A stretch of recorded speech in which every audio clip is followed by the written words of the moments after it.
चलिए बच्चों, good morning. क्या बात है, उदास उदास दिख रहे हो बहुत। कल का काम ज़्यादा हो गया होगा। चलिए ठीक है, आज हम देखते हैं समानुपात के नियम। पिछले पीरियडों में हमने पढ़ा था समानुपात के प्रकार, और समानुपात के प्रकार के पश्चात समानुपात के नियमों में पहला नियम जो एकांतरानुपात का नियम है, उस नियम पे चर्चा किए थे। पुनः शुरू से ही हम उसको देखते हैं। समानुपात के नियम में जो समानुपात के हमारे 5 नियम माने जाते हैं, और उसमें से सबसे पहला नियम है एकांतरानुपात का नियम। एकांतरानुपात का नियम हमको ये बोलता है कि यदि A अनुपात B समानुपात C अनुपात D हो, तो यदि हमारे 2 अनुपात इस तरीके से हो जो आपस में बराबर हो, जिसे हम क्या लिखते हैं, A अनुपात B समानुपात C अनुपात D, या हम इसको लिख सकते हैं A बटे B बराबर C बटे D, या इसी को हम लिख सकते हैं AD बराबर BC। तिर्यक गुणा करेंगे तो AD बराबर BC। अब AD बराबर BC लिखने के पश्चात यहाँ हम A लिखे और A के नीचे C लिख देते हैं, तो B के नीचे में D आ जाता है। यहाँ पर हम क्या देखते हैं कि एकांतर में, जैसे ज्यामिति में आप लोग एकांतर कोण पढ़े हो, तिरछा जो रहता है उसको हम एकांतर कोण बोलते हैं। तो यहाँ पर भी अनुपात में भी इसके एकांतर में, जैसे पहले अनुपात का द्वितीय पद B है और दूसरे अनुपात का प्रथम पद C है, इनके स्थानों में परिवर्तन हो गया है। जहाँ पर C था वहाँ पर प्रथम अनुपात का पद B आ गया है, और जहाँ पर B था वहाँ द्वितीय अनुपात का प्रथम पद C आ गया है। तो उसके एकांतर में आप देखिए, इन दोनों को देखिए और इन दोनों को देखिए। जहाँ B था वहाँ C आ गया, और जहाँ C था वहाँ पर B आ गया। उसके एकांतर के पदों में परिवर्तन हो गया है। तो जब उनके अनुपात के एकांतर के पदों में परिवर्तन होता है तो हम उसे एकांतरानुपात का नियम कहते हैं। और हम इसको इस तरीके से भी लिख सकते हैं A अनुपात C समानुपात B अनुपात D, क्योंकि आपको पता है कोई भी बटे को हम अनुपात के रूप में, उनके चिन्हों के रूप में इस तरीके से लिखते हैं। तो पहला नियम हो गया हमारा एकांतरानुपात का नियम। हमारा A अनुपात B समानुपात C अनुपात D दिया हुआ था, जिसे हम उस नियमों की सहायता से क्या लिख लिए, A अनुपात C समानुपात B अनुपात D। दूसरा नियम आता है हमारा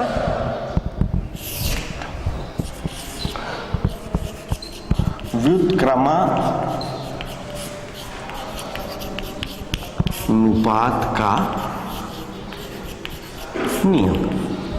दूसरा नियम को हम कहते हैं व्युत्क्रमानुपात का नियम। अब यहां पर देखिए कि यदि A अनुपात B समानुपात C अनुपात D हो, तो इसे हम A बटे B बराबर C बटे D लिखेंगे। व्युत्क्रम का मतलब क्या होता है, उल्टा, विरुद्धार्थी, ठीक है ना। हिंदी में व्युत्क्रम का मतलब उल्टा होता है। तो उसके अर्थ से ही ये हमारा बना है व्युत्क्रमानुपात के नियम। जब समानुपात के पद पूरे पलट जाते हैं, ये A B C D के रूप में है, इसका उल्टा हम करेंगे तो क्या जाएगा, D C B और A। तो जब पूरे पदों का क्रम बदल जाता है, उल्टा हो जाता है, तो उसे हम व्युत्क्रमानुपात कहते हैं। अब इसमें देखिए, आप गुणा कर दोगे तो AD बराबर BC। अब D के नीचे में आप C लिख सकते हो और B के नीचे में आप A लिख सकते हो, क्योंकि आप जब इसका गुणा करोगे तो AD और इधर से तिर्यक गुणा करोगे तो BC, ऊपर के पद मिल गए। या हम इसी को लिखेंगे तो ये हो जाएगा D अनुपात C समानुपात B अनुपात A। तो यह हमारा कहलाता है व्युत्क्रमानुपात। दूसरा नियम हो गया हमारा व्युत्क्रमानुपात का नियम। तीसरा नियम आता है योगानुपात का नियम।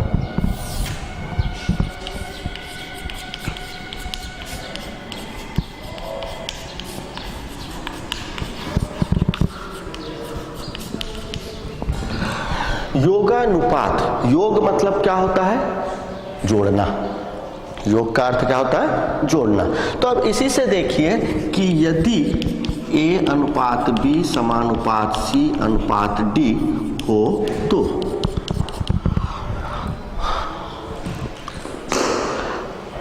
इसमें हम इसको लिख सकते हैं A बटे B बराबर C बटे D, या A बटे B धन 1 C बटे D धन।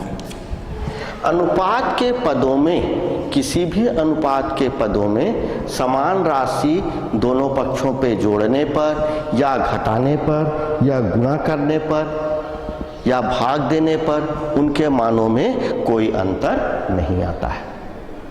तो इस तरीके से यह हमारा, हम दोनों पक्षों में एक जोड़े, यहां पर लिख देते हैं दोनों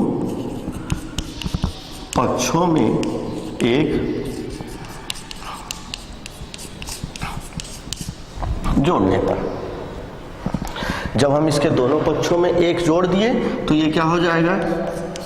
A धन B बटे B C धन D बटे D। इसका हमने लघुत्तम निकाल लिया।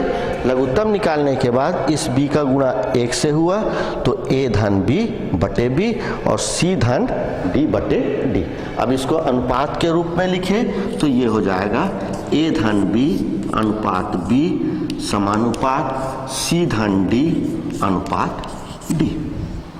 तो योगानुपात के नियम से एक चीज जो हमको पता चला वो क्या है कि किसी भी अनुपात के हर में जो दिया होता है वही पद अंश में जुड़ जाता है। अंश धन हर बटे हर, दूसरे साइड का अंश धन हर बटे हर। A धन B बटे B C धन D बटे D। तो जब कोई अनुपात के पद दिए हुए रहें तो हम सीधा इसको इसी तरीके से लिख करके उसके बगल में योगानुपात के नियम से लिख करके पूरे प्रश्नों को हल कर सकते हैं। यह पूरा लिखने की आवश्यकता नहीं होगी।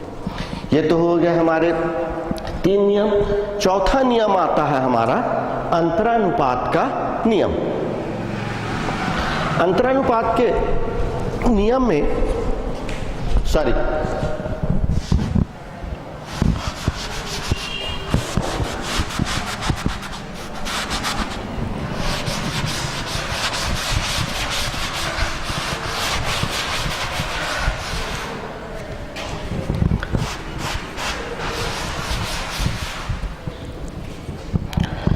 चौथा नंबर अंतरानुपात का नियम। इस चौथे नंबर में देखो, ये A अनुपात B समानुपात C अनुपात D हो तो अंतर का मतलब होता है घटाना, योग का मतलब होता है जोड़ना। योगानुपात के नियम में हमने एक जोड़ा तो अंतरानुपात के नियम से हम घटाएंगे। तो इसको हम लिख सकते हैं A बटे B बराबर C बटे D। अब A बटे B ऋण 1 बराबर C बटे D ऋण 1। यहाँ पर हम लिख सकते हैं दोनों पक्षों से एक घटाने पर। अब दोनों पक्षों से हम एक घटा दिए तो हमको क्या मिल जाएगा? A ऋण B बटे B और C ऋण D बटे D। जिस तरीके से योगानुपात का नियम था ठीक उसी तरीके से अंतरानुपात का भी नियम आ गया। और इसको हम लिखेंगे A ऋण B अनुपात B समानुपात C ऋण D अनुपात D।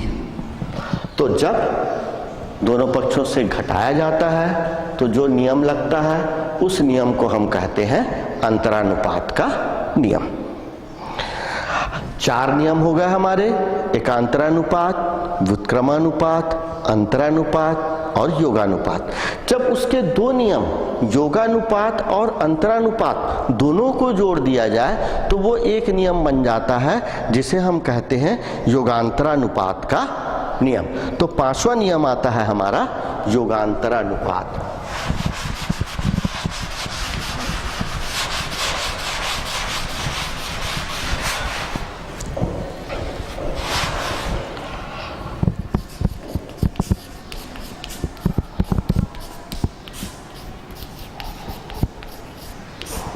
युगांतरानुपात का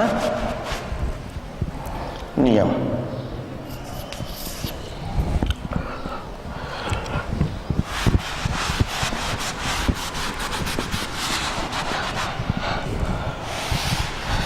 देखो, योगांतरानुपात का जो नियम है वो योगानुपात और अंतरानुपात दोनों का नियमों का मिक्स है।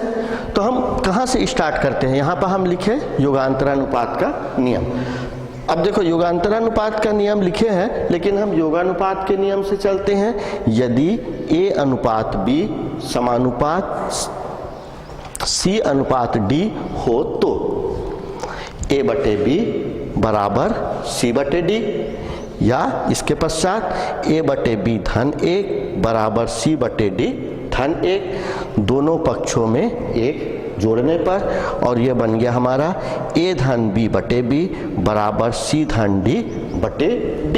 इसी को हम समीकरण नंबर 1 दे देते हैं। पहला चीज मिल गया, ठीक है। और दूसरे चीज में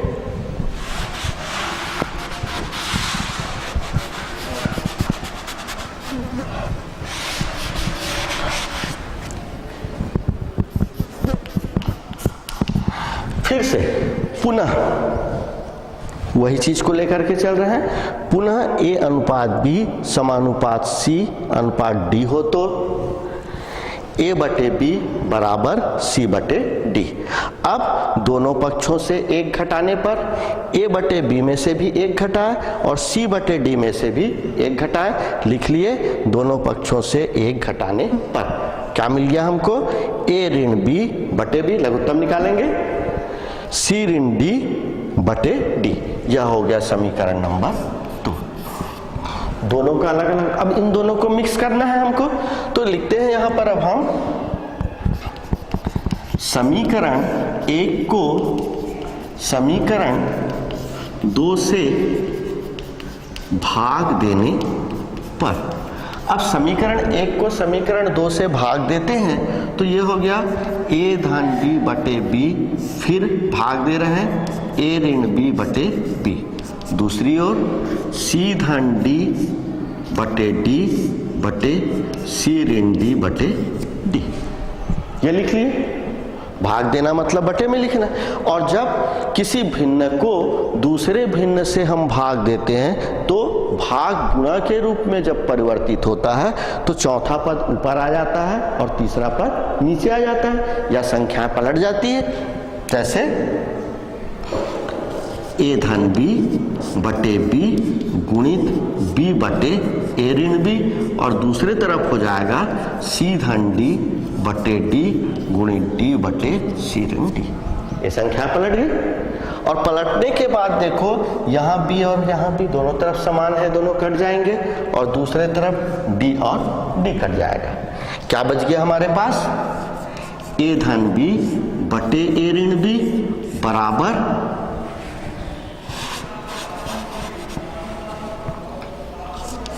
C धन D बटे C ऋण D। तो इस तरीके से देखो आप, जो योगांतरानुपात का नियम होता है, उस योगांतरानुपात के नियम में हमको क्या प्राप्त हुआ कि यदि A अनुपात B समानुपात C अनुपात D हो तो एक और पहले अंश के साथ हर जुड़ जाता है, फिर अंश से हर घट जाता है। A धन B और A ऋण B बराबर दूसरी ओर का C धन D बटे C ऋण D। या हम इसको इस तरीके से भी लिख सकते हैं, A धन B अनुपात A ऋण B समानुपात C धन D अनुपात C ऋण D। यह कहलाया हमारा योगांतरानुपात का नियम। नेक्स्ट, इसके बाद एक और नियम आता है जब प्रश्नों को हल करने के लिए, कि जब कोई भी प्रश्न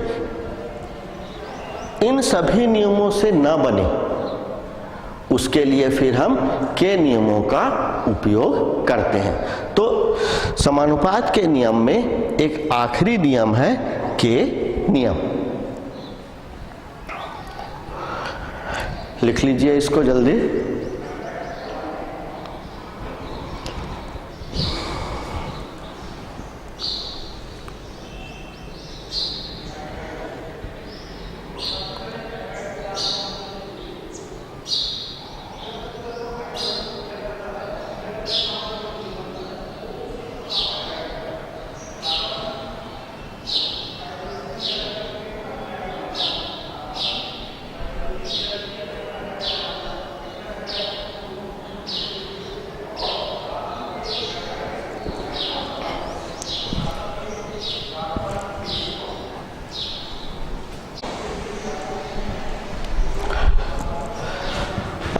लिख ही लिया होगा आप लोगों ने।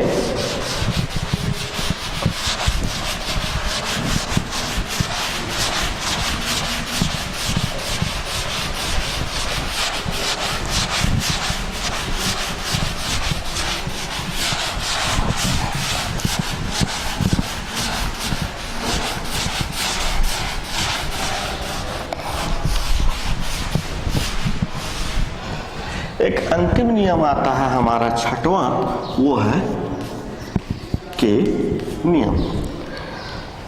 इस नियम में क्या होता है, हमारे जो पद है यदि ए अनुपात बी समानुपात सी अनुपात डी हो तो ए बटे बी बराबर सी बटे डी, इसको हम के बराबर मान लेते हैं।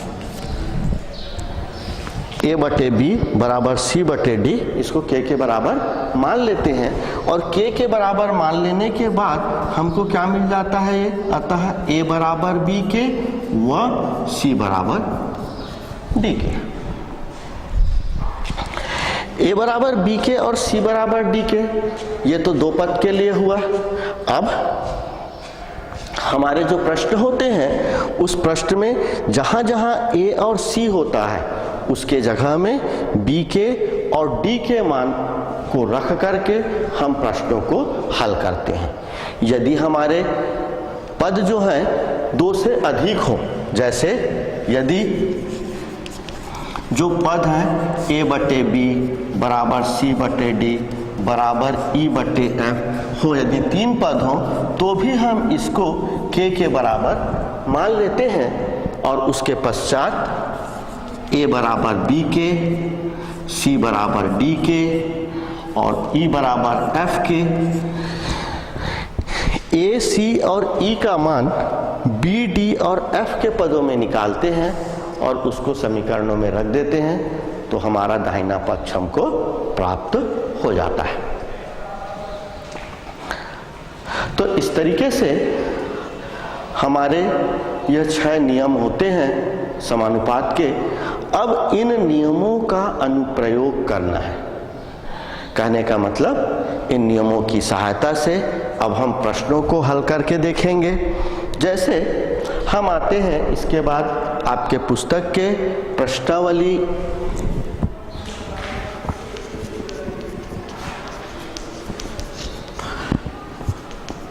2.3। इस प्रश्नावली 2.3 में एक प्रश्न है कि यदि ए अनुपात बी बराबर सी अनुपात डी हो तो सिद्ध कीजिए कि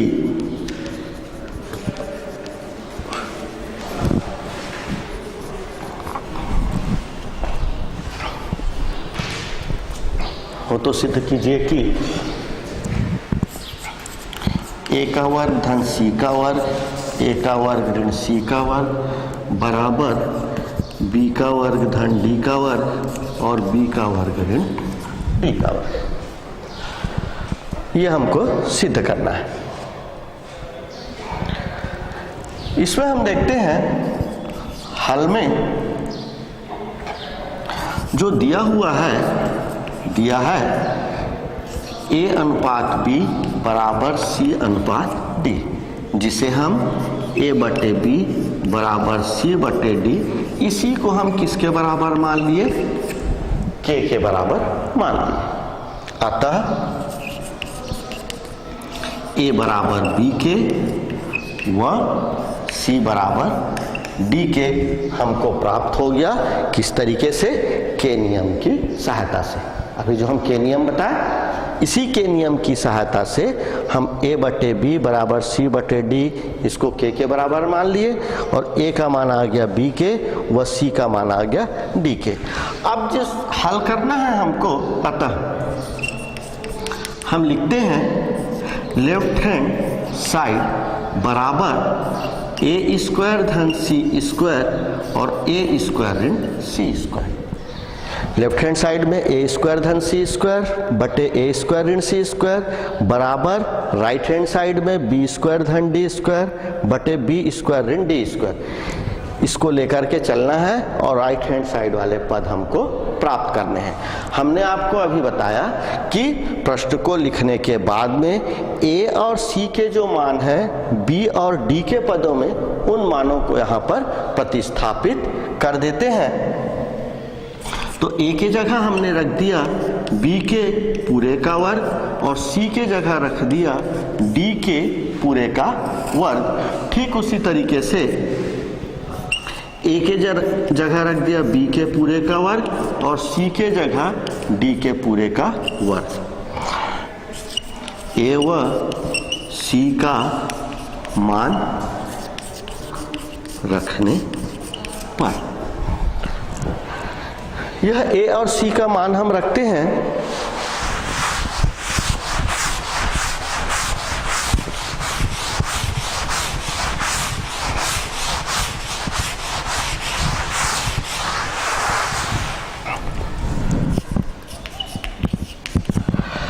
अब देखिए उसको हम हल करेंगे तो हमको मिल जाएगा वो बी स्क्वायर के स्क्वायर धन डी स्क्वायर के स्क्वायर बटे बी स्क्वायर के स्क्वायर ऋण डी स्क्वायर के स्क्वायर। ऊपर वाले से के स्क्वायर को कॉमन निकाल लिए तो बी स्क्वायर धन डी स्क्वायर बचा और नीचे से भी के स्क्वायर कॉमन निकाल लिए तो बी स्क्वायर ऋण डी स्क्वायर बचा और दोनों में के स्क्वायर उभयनिष्ठ है तो दोनों के स्क्वायर कैंसिल हो गए और हमारा बच गया बी स्क्वायर धन डी स्क्वायर बटे बी स्क्वायर ऋण डी स्क्वायर। और यही हमको राइट हैंड साइड में प्रूफ करना था। एक चीज सवाल बनाते समय आपको ध्यान रखना है और वो ये है कि लेफ्ट हैंड साइड लिखने के पश्चात जब आप लेफ्ट हैंड साइड लिखो उसके पश्चात आप बराबर का चिन्ह लगाते हो और उसके बाद जो लेफ्ट हैंड साइड में दिया हुआ है उसे लिखते हो। तो हमेशा जो बराबर के चिन्ह है वो बराबर का चिन्ह के नीचे ही बराबर का चिन्ह रहना चाहिए, पहला चीज ध्यान रखना है। और दूसरा चीज बराबर का चिन्ह जो है वो हमेशा यह जो बटे का जो निशान है, ये जो बटे का जो निशान है उस निशान के पैरेलल समांतर में ही रहना चाहिए, ना ऊपर रहना चाहिए ना नीचे रहना चाहिए। इस चीज का यहाँ पर देखिए ये बटे का निशान है उसके सामने बराबर का चिन्ह है, इस बराबर के चिन्ह के नीचे दूसरा बराबर का चिन्ह है और यह बराबर का चिन्ह भी इस बटे के निशान के समानांतर ही है। इस तरीके से लिखने से व्यवस्थित रहता है, सुंदर दिखाई देता है, जांचने वाले को तकलीफ नहीं होती और आपको पूरे मार्क्स परीक्षाओं में मिलते हैं। चलिए इस प्रश्न को लिख लीजिए। इसके बाद दूसरा प्रश्न देखते हैं।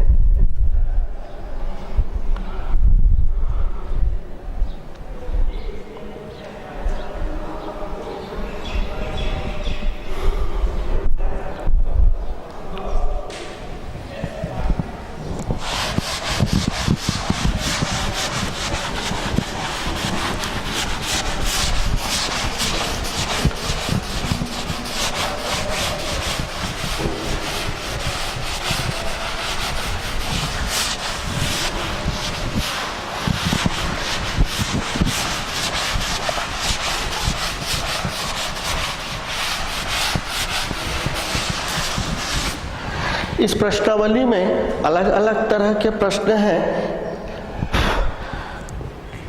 कई प्रश्न और यह एक महत्वपूर्ण प्रश्नावली है जिससे परीक्षा में अधिकतर प्रश्न पूछे जाते हैं। जो परीक्षा में प्रश्न पूछे जाते हैं लगभग उसी से मिलते जुलते ही हम प्रश्नों को यहाँ पर बनाएंगे जिससे आपको परीक्षा की तैयारी करने में भी किसी भी प्रकार की कोई परेशानी न हो। एक प्रश्न लेते हैं, आपके बुक में वो 11 नंबर में प्रश्न दिया हुआ है कि यदि x बराबर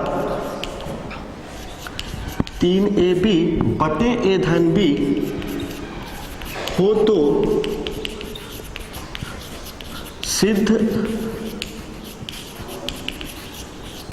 सिद्ध कीजिए कि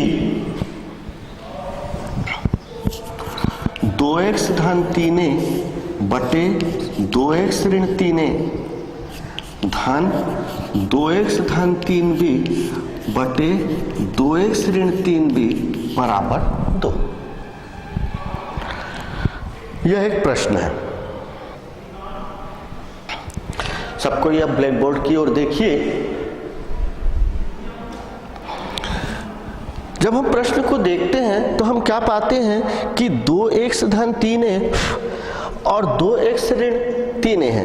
यह योगांतरानुपात के नियम से कुछ मिलता जुलता दिख रहा है। दूसरा पार्ट भी देखिए, यहाँ पर 2x धन 3b और 2x ऋण 3b। एक बार हर का मान जुड़ा है और एक बार घटा है, यहाँ पर भी एक बार जुड़ा है और यहाँ पर भी एक बार घटा है। तो इस तरीके से यदि हम प्रश्नों को देखने के बाद सोच लें तो हमको ये पता चल जाता है कि इस प्रश्न को बनाने में योगांतरानुपात के नियमों का उपयोग हुआ है। अब हम इसको हल करते हैं। हल में दिया है x बराबर 3ab बटे a धन b और x के नीचे कुछ नहीं है, इसका मतलब 1 है होता है। या हम इसको इसी तरीके से लिख सकते हैं x बटे 3a बराबर b बटे a धन b, क्योंकि जब हम इसका तिर्यक गुणा करेंगे तो 3ab बटे a धन b 3ab बटे a धन b हमको इसका पूर्व पद प्राप्त होगा। ये होने के बाद में देखिए कि यहाँ पर x है और हमको जो हल करना है यहाँ पर क्या दिया हुआ है, 2x दिया हुआ है। तो यदि यह x 2 में बदल जाए तो हमारा प्रॉब्लम जो है वो सॉल्व हो जाएगा। अब यहाँ पर 2 लाने के लिए क्या करना पड़ेगा, हमको 2 से गुणा। और आपको अनुपात के नियम पढ़ते समय मालूम है कि किसी भी अनुपात में समान राशि का दोनों पक्षों में गुणा करने पर उनके मानों में कोई अंतर नहीं आता है। उस नियम को ध्यान में रखते हुए हम यहाँ पर 2 का गुणा कर देते हैं। 2x बटे 3a बराबर 2b बटे a धन b। साइड में हम लिख देते हैं दोनों पक्षों में 2 का गुणा करने पर। अब 2 का गुणा कर दिए। अब इस 2 का गुणा करने के पश्चात योगांतरानुपात का नियम को सीधे लगा देते हैं। दोनों पक्षों में 1 जोड़ने पर, लघुत्तम निकालने पर, ये सब कुछ लिखने की आवश्यकता नहीं है। हम इसको सीधा लिख सकते हैं 2x धन 3a बटे 2x ऋण 3a बराबर 2b धन a धन b बटे 2b ऋण a धन b। साइड में हम लिख देंगे योगांतरा अनुपात के नियम से। जब भी हम प्रश्नों को हल करें और हल करने के पश्चात उन प्रश्नों को हल करते समय जिन नियमों का उपयोग होता है उन नियमों को साइड में लिखना आवश्यक है। जब हम उन नियमों को लिखते हैं तभी आपको पूरे नंबर मिलते हैं। और ये पूरे नंबर बच्चों को कब मिलते हैं, आप नेट से माध्यमिक शिक्षा मंडल नेट में पूरे चीज को डाउनलोड की है। आप आंसर कॉपी दूसरे बच्चों का जो गणित में 100 में 100 नंबर पाए हैं उन बच्चों की आंसर कॉपी को देख सकते हैं। तो उन बच्चों की आप आंसर कॉपी देखेंगे तो उसमें आप देखिएगा कि हर नियम को वो बहुत साफ सुथरे अक्षरों में बगल में लिखे हुए होते हैं। अब ये मान रखने के बाद फिर हम इसको हल करते हैं। 2x धन 3a बटे 2x ऋण 3a बराबर 2b धन a धन b और 2b कोष्टक खोल दिए तो ऋण a ऋण b, या 2x धन 3a बटे 2x ऋण 3a, 2b और b 3b धन a और 2b में से b चला गया तो b ऋण a। ये मिल गया हमारा समीकरण नंबर 1।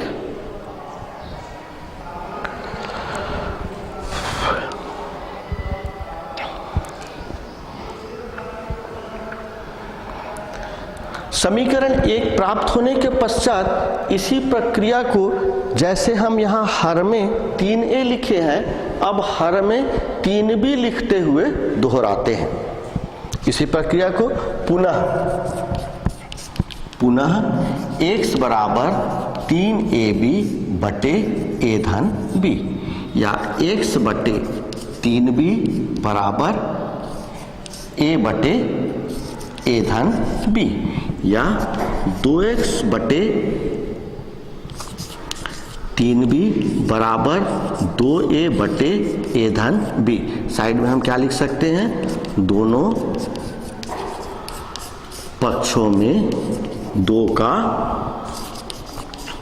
गुणा करने पर, दोनों पक्षों में 2 का गुणा कर दिए, और इसके पश्चात 2x धन 3b बटे 2x ऋण 3b बराबर 2a धन हर a धन b बटे 2a ऋण a धन b। साइड में यहां पर हम लिख देंगे योगांतरा अनुपात के नियम से जो भी कार्य हम करें उसको लिखना जरूरी है, ताकि जांचने वाले को ये पता चल जाए कि आप क्या किए हो। यदि आप उसको लिखोगे नहीं तो जांचने वाले को यह पता नहीं चलेगा कि आप क्या बताना चाह रहे हो, और आपका प्रश्न गलत हो जाएगा, आपके पूरे मार्क्स इसमें नहीं मिलेंगे। अब ये हो जाने के पश्चात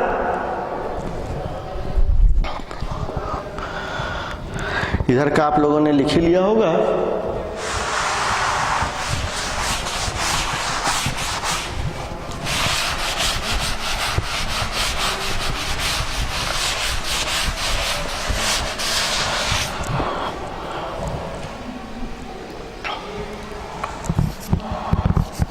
x धन 3b बटे 2x ऋण 3b बराबर 2a धन b बटे 2a ऋण b। इसको हम हल करते हैं तो ये 3a धन b बटे 2a में से a गया तो a ऋण b प्राप्त हो गया। यह आ गया हमारा समीकरण नंबर 2।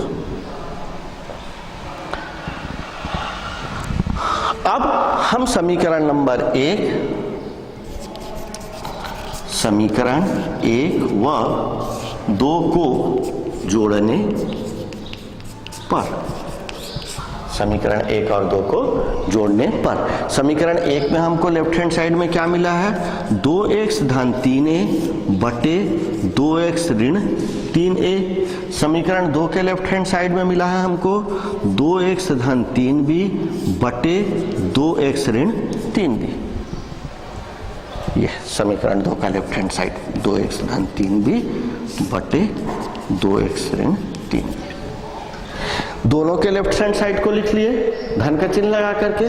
जब आप दोनों को लेफ्ट हैंड साइड को धन का चिन्ह लगा करके लिखोगे तो आपको ये दिख जाएगा कि जो आपको सिद्ध करना था उसमें वही चीज लेफ्ट हैंड साइड में पूछा गया है। 2x धन 3a बटे 2x ऋण 3a, 2x धन 3b बटे 2x ऋण 3b। अब दोनों के राइट हैंड साइड को लिखते हैं तो राइट हैंड साइड में समीकरण 1 के राइट हैंड साइड में दिया है 3b धन a बटे b ऋण a, धन समीकरण 2 के राइट हैंड साइड में दिया है 3a धन b बटे a ऋण b। दूसरे साइड का भी आप लोगों ने अब तक लिख लिया होगा।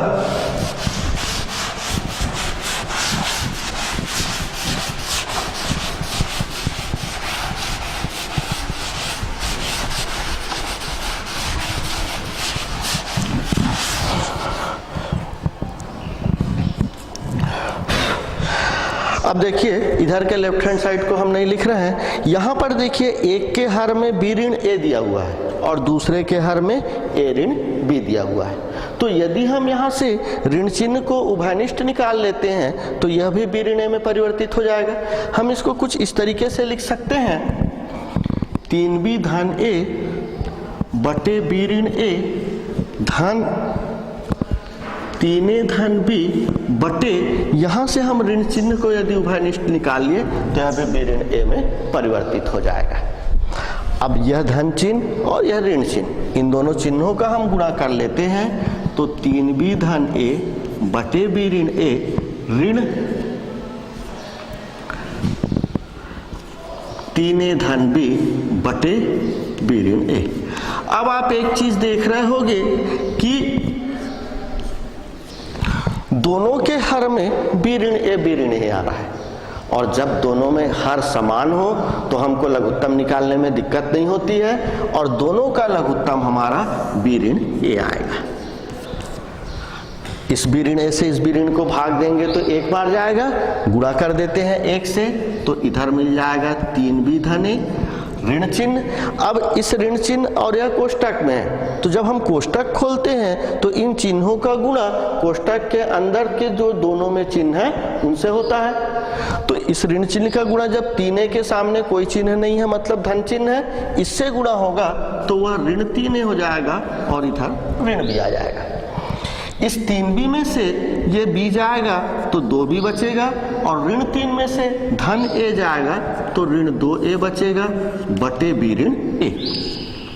दोनों से हम 2 को उभयनिष्ठ निकाल लिए तो ऊपर भी बी ऋण ए बच गया और नीचे भी बी ऋण ए बच गया। समान राशि बी ऋण ए और बी ऋण ए आपस में कैंसिल हो गए और हमारे पास सिर्फ बचा 2। यही हमको राइट हैंड साइड में प्रूफ करना था, यही चीज हमको राइट हैंड साइड में प्रूफ करना था। तो इस तरीके से देखें कि सवालों को हम किस तरीके से हल करते हैं, और इसके बाद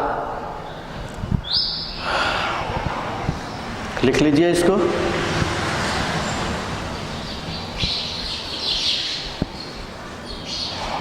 इस प्रश्नावली के आगे के सवालों को आप बनाने की कोशिश करिएगा। तब तक के लिए टाटा बाय बाय।